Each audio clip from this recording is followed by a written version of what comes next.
پاش تێپەڕبوونی 3 ساڵ بەسەر تەوابوونی وادەی یاسایی سەندیکای پارێزەرانی کوردستان بە دروشمی پارێزەران پێشەنجی جێبەجێکردنی یاسان لە کوردستانیشی ئاوەدان شەشەمین کۆنگرەی خۆی لە شاری هەولێر ئەنجامدا. نەقیبی سەندیکای پارێزەران هۆکاری ئەنجام نەدانی کۆنگرەی لە وادەی خۆیدا ئاشکرا دەکات.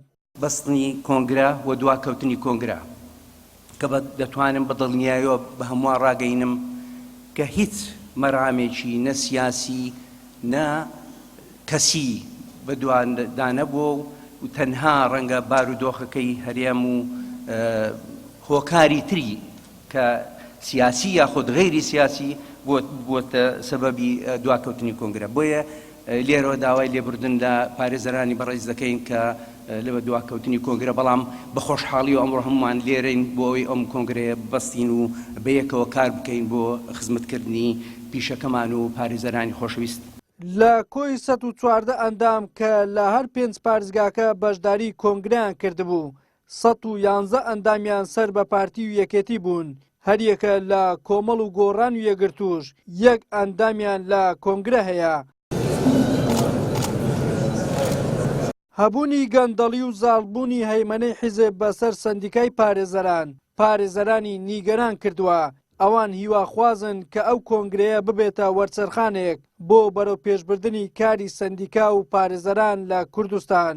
ئیشکالێکی گەورەی عنی بەداخەوە سەندیکای پارێزەرانیمە هەڵبەژاردن تێدا یعنی فەردیە ئەوان هەستان کردیانە قائیمە یعنی کردیانە لیست بەداخەوە لیستەکەش یعنی کردە لیستێکی داخراو کە ئەوە بەڕاستی هیچ بوارێک لە بۆ پارێزەر نایەتەوە کە ئازادانە خەڵک هەڵبژێرێەوە چی دەوێ هەڵبژێرێ خۆتە زانی ئەوەش یعنی وازەحە بۆەوەی حیزب تەواو کۆنتترۆلی ئەو ئەندامانەی بکە کە هاتینە کۆنگرێ ئەوڕۆ و کۆنتترۆلی تەواو ئەو ئەنجومەنەش بکە یان ئەو نەقیبەی بکە کە سبەینی هەڵبژێر بۆ ئەوەی یعنی لەژێر هەژمونی خۆمتەوە ئەو با بڵێن گەندەڵیەی کە هەیە کە ژمارەیەکی زۆر لە پارێزەر هەنا کە هەویەی سەندیکان هەیە و موظفی حکوومەتن ئەوانش پاک بکرێتەوە بۆیە ئیشیمە ئەو کۆنگرێ ئەوە دەبێت. ئەم کۆنگرەیە چاڕوانەوە دەکرێت کە هەندێک لە مافەکانی پارێزەران باشتر بکە بۆ نمونە تا ئێستا کە پارێزەران لە ڕووی دابینکردنی زەوی یان شوێنی شتە جێبوون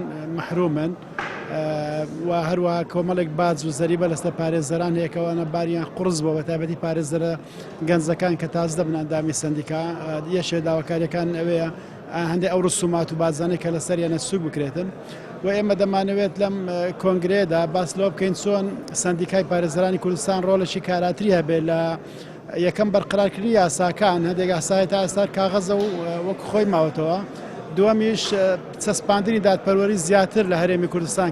یەکێک لە کارە لە پێشینەکانی کۆنگرە گفتوگۆکردنە لەسەر هەموارکردنەوە یاسای کاری پارێزەران لە کوردستان.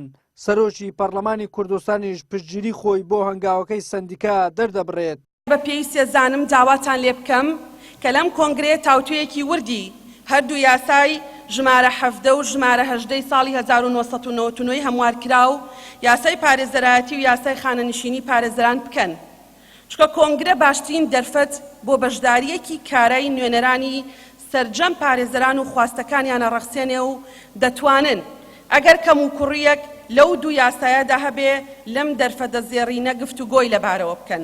بڕیارە کۆنگرەکە بۆ ماوەی 2 ڕۆژ بەردەوام بێت پێداچوونەوە بەکارەکانی پێشوو یاسای پارێزەران بکات. بەرنامەی ئایندەش دادەنێت بۆ سەندیکای پارێزەران.